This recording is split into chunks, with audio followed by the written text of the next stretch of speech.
So once you've got all of your joists on for a flat roof, you need to create a fall, okay? You need to get the water away.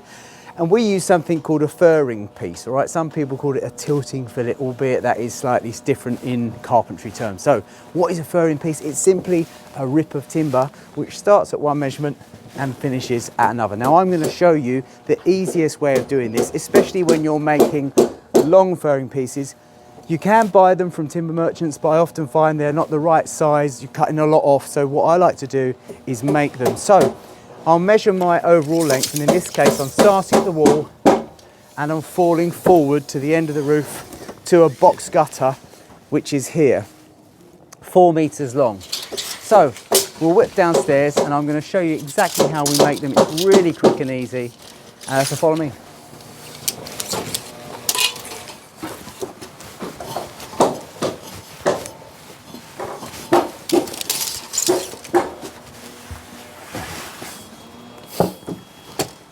So I've got a length of 4x2 here, and I'm going to use this to make a pair of firrings, okay?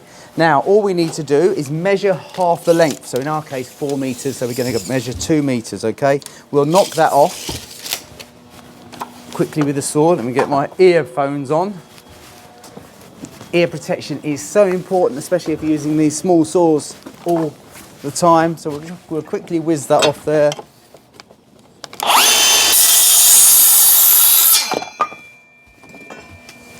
Then what I want to do is start by establishing my fall, which is really easy. I want to finish at 10 millimeters on the narrowest point. So I'm just going to put 10 millimeter mark on here, right there, okay? And just a little line there. And then all I have to do at the other end of the timber is mark the center line. So in this case, it's around about 47. Again, mark the center line there. Then take a straight edge, and because it's only 2 meters long, I can use a spirit level or a straight edge of some description. Join those marks up here, right there, pencil that through and quickly rip that down, and that forms a fall firring, okay? So we'll rip that out, pop that there.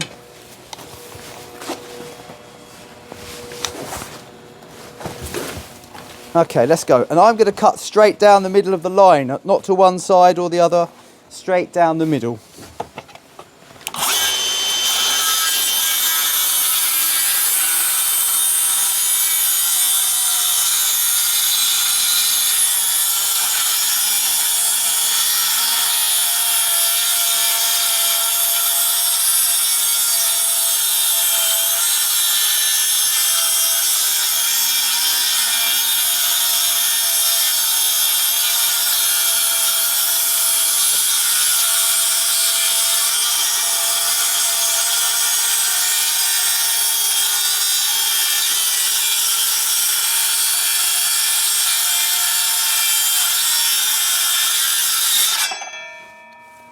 And what that's doing, one cut is making a 4 meter long firring piece, okay?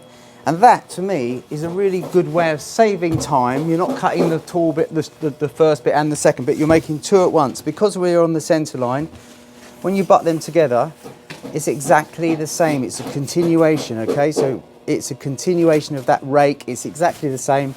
And then it's just a matter of taking them up and spiking them on. And I'll show you what I mean by that. You've probably realized, but let's go out and do that.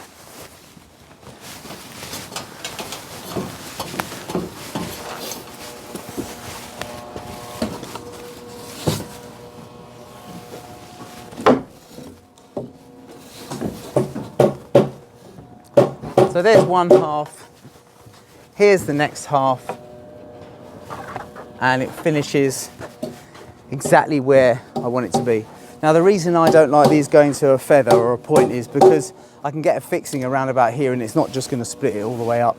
So then I'd obviously take my nail gun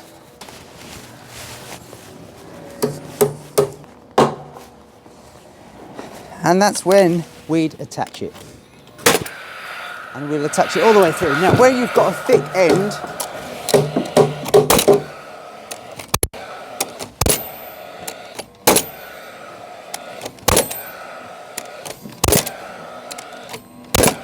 Where you've got a thick end like that, we just go back to a mechanical fixing, something slightly longer, because these really want to be restrained well, because if you think the deck's laying on this, getting fixed through it, and you don't want that to lift in the wind.